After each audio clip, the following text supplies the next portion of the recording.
December first week నుండి కొత్త ఎఫ్టీడీఎల్ rules apply చేయడం వల్ల పైలట్ షార్టేజ్ వల్ల IndiGo thousands of flights cancel అయ్యాయని తెలుసు. ఇండిగో హిస్టరీలో వరస్ట్ డిస్ట్రప్షన్ క్రియేట్ చేసింది. మేజర్ మెట్రో ఎయిర్పోర్ట్స్లో ప్యాసింజర్స్ ఫ్లోర్ మీద పడుకొని రాత్రి అంతా వెయిట్ చేశారు. చాలా ఎయిర్పోర్ట్స్ దగ్గర ప్రొటెస్ట్, షౌటింగ్ సీన్స్ కూడా కనిపించాయి.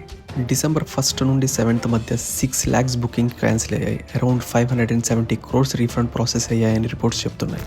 కొన్ని మేజర్ రూట్స్లో last minute economy fares, short డిస్టెన్స్కి కూడా స్పైక్స్ కనిపించాయి. దానికి గవర్నమెంట్ ఇమీడియట్గా ఇంటర్వ్యూన్ అయ్యి ఎకనామీ టికెట్స్కి 7,500 నుండి 18,000 డిస్టెన్స్ బేస్డ్ క్యాప్స్ పెట్టింది. Refunds, compensation combined impact 800 crores plus రేంజ్లో ఉంది అని రిపోర్ట్స్ చెప్తున్నాయి. Stock double digit percentage drop అవ్వడం వల్ల బిలియన్స్ మార్కెట్ వాల్యూ ఎరేజ్ అయింది. ఇండియా డొమెస్టిక్ మార్కెట్లో రఫ్లీ 60-65% షేర్ ఉన్న ఇండిగో క్రైసిస్ వల్ల tourism, winter travel, wedding seasons plans అన్ని సెక్టార్స్ కి కూడా హెవీ ఇంపాక్ట్ వచ్చింది. కొన్ని రూట్స్ లో ట్రైన్స్, ఆల్టర్నేట్ ఎయిర్లైన్స్ కి కూడా సడన్ డిమాండ్ స్పైక్ వచ్చింది. కంపెనీ రీఫండ్స్ ఫాస్ట్ ట్రాక్ చేసి బ్యాగేజ్ రిటర్న్ స్పీడప్ చేసి కొంతమంది ఎఫెక్టెడ్ ప్యాసింజర్స్ కి travel vouchers and future travel benefits ఇవ్వడం స్టార్ట్ చేసింది. డిసెంబర్ మిడ్ నుండి స్లోలీ నార్మలైజ్ అవ్వడం స్టార్ట్ అయ్యింది అని DGCA ఎయిర్లైన్ అప్డేట్స్ చెప్తున్నాయి.